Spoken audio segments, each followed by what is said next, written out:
If you guys want to talk about the worst mom in the history of moms, let's talk about the case of Diane Downs, who literally attempted to murder all 3 of her children in order to get a man to fall in love with her. So what exactly creates a monster like this? Well, Diane was born August 7th of 1955 in Phoenix, Arizona. Most of her life, she was pretty well behaved, but she started to rebel against her parents around high school. She cut her hair, had a really edgy phase, and got super boy crazy. And she started to date guys, which was way outside of her strict family's rules. And she fell in love with a boy named Steve Downs.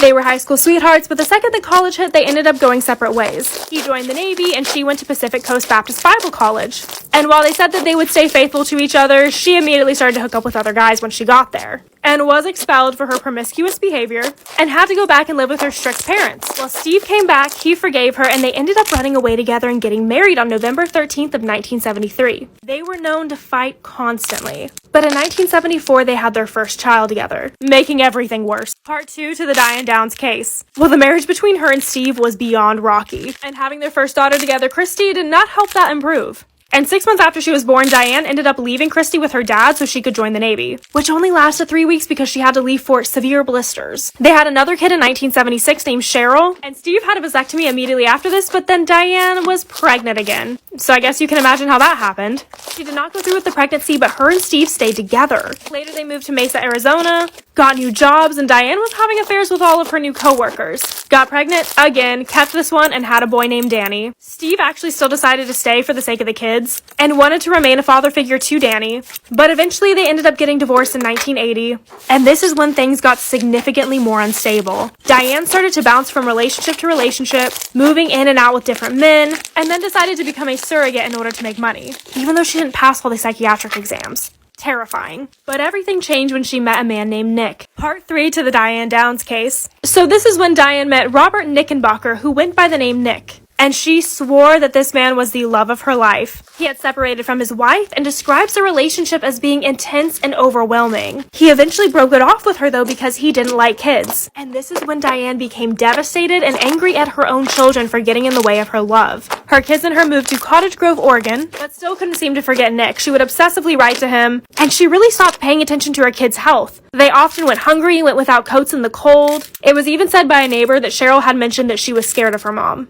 Well, on Thursday, May 19th of 1983, everything went down. This story is from her perspective, by the way. They were coming home from a friend's house whenever Diane decided to take the kids on a scenic route. They did this often to explore. Hungry Like the Wolf started to play on the radio, and this is when she noticed a bushy-haired stranger signaling her over from the middle of the road. And at 10 p.m., with her kids asleep in the back of the car, she got out to talk to him, and he immediately demanded for her keys. Part 4 to the Diane Downs case. So immediately after this stranger demanded for her keys, they had some sort of a struggle, in which he shoots all 3 of her kids and then shoots her in the left arm.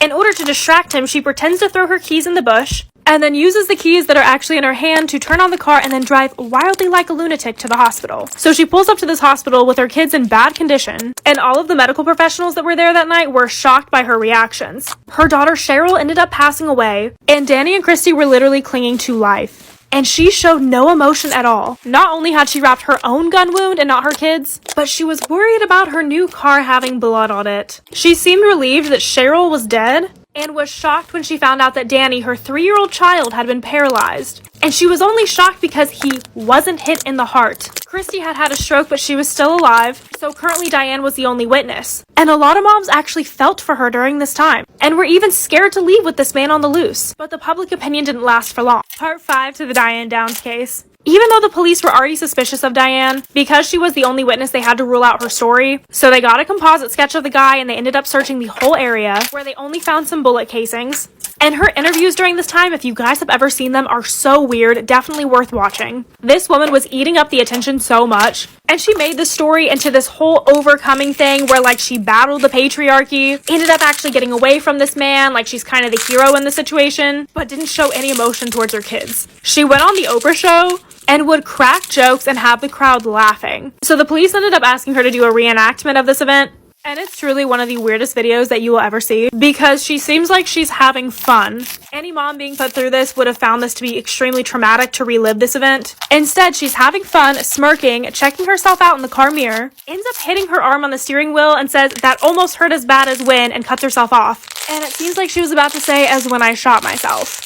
Part 6 to the Diane Downs case. So after seeing this horrific reenactment, people just flat out are not believing her anymore, especially whenever she said this whole thing took place in like 5 to 10 seconds. And she did not take the criticism very well, literally stating, if I had shot my own children, wouldn't I have done a good job of it? She's literally gaslighting people who are letting her know that things aren't adding up. Back at the hospital, Christy is starting to improve a lot, but she's still nonverbal. Her mom ends up coming to visit her actually, and her heart spikes. So the police are starting to want to have her as a witness, and they immediately get her in with a therapist. They practice by her writing down the shooter on a piece of paper and her throwing it into a fire, until eventually she feels safe enough to give it to the therapist. And once she did, it said her mom. The police went to go check Diane's house, found bullet casings that matched those at the crime scene, and also found a diary with intros about Robert, and talking about how Robert doesn't want kids. So then the police had their motive. Which Oprah even brought up to her that the man was now afraid of her because he thought she had shot her own kids. She tried to change her story a few more times, but she ended up getting arrested. Part 7 to the Diane Downs case. So by the time it was time for her trial, she was pregnant again. She said she did it because she missed her kids and was lonely. But honestly, I feel like she did it just because she thought her sentence wouldn't be as bad. They ended up playing the song Hungry Like the Wolf in the courtroom, and Diane was jamming out to it. They showed the tapes, and she showed no emotion. They even did a doll reenactment for the jury to paint a picture. And then Christy testified, saying that her mom had actually stopped the car when she thought they were all asleep, went to the trunk, came around, and ended up shooting them. Cheryl first, Danny second, and her last. Wrapped herself in a towel and proceeded to drive slowly to the hospital.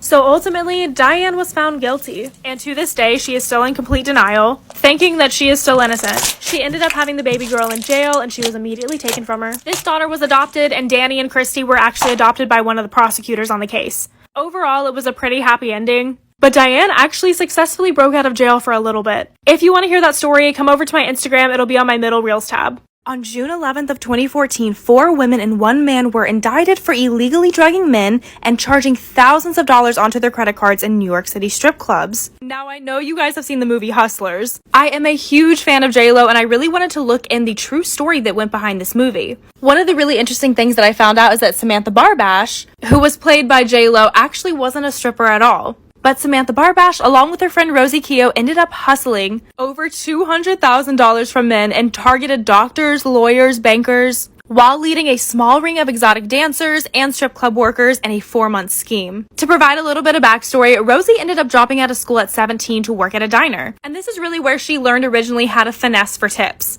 But she was right next door to a strip club, and managers from this strip club would come in and eat at the diner. Some would even suggest that she should come work for them, offering her a job. And realizing that she could be making a lot more, she ditched that waitressing job, not knowing what was going to happen next. This is part 2 to the Hustlers case. So Rosie ended up starting her job at a strip club and was making about $2,000 to $3,000 each night. Thankfully, for one of the first times in media, strippers were being actually shown in high positive regard, so it was inviting a lot more people into the strip clubs. And many of the Wall Street bros, after a hard day's work of scamming people, would come in and spend a lot of money. And at one point, Rosie was making about 10 grand a night from hedge fund managers. Literally because she was making her tuition in one night, she was like, school can be on the back burner. However, because of the type of men that were coming in, they had an overall mistrust for guys. In addition to this, men also ran the clubs. And a lot of the times they were getting really ridiculous working hours. And on top of this, which I did not know, you had to pay just to be able to work at certain clubs. So she was being charged about $300 just to come in and work.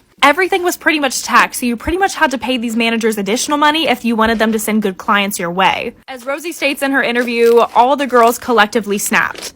And then this is when the financial crisis of 2008 hit. Part 3 to the Hustlers case. So in 2008, the financial crisis hit and people were losing businesses, their homes. Wall Street completely crashed and trillions of dollars of wealth were gone overnight. So all this money going into the strip clubs were now disappearing. The girls were desperate and looking for another way to bring in the big bucks. Rosie had met Samantha back in 2007. She was a single mom from the Bronx and she was a recruiter for the club. So she would go out, find men, and bring them back. And you would get a percentage of each dollar that this guy would spend at the club if you were the one that recruited him. While this process is legal, Samantha decided to have some other girls do this along with her, and it progressively got illegal. Rosie would go to very high-end bars, dressed in a blazer, befriend the men, acting like she's just one of them and got off of her job as well. She would keep an eye out for things like Rolexes or Black American Express cards, and sometimes the other girls would join as well. But they ended up drugging them with MDMA and ketamine, which is not at all like a typical roofie. It's way more dangerous. And they would charge up their cards to insanely high amounts.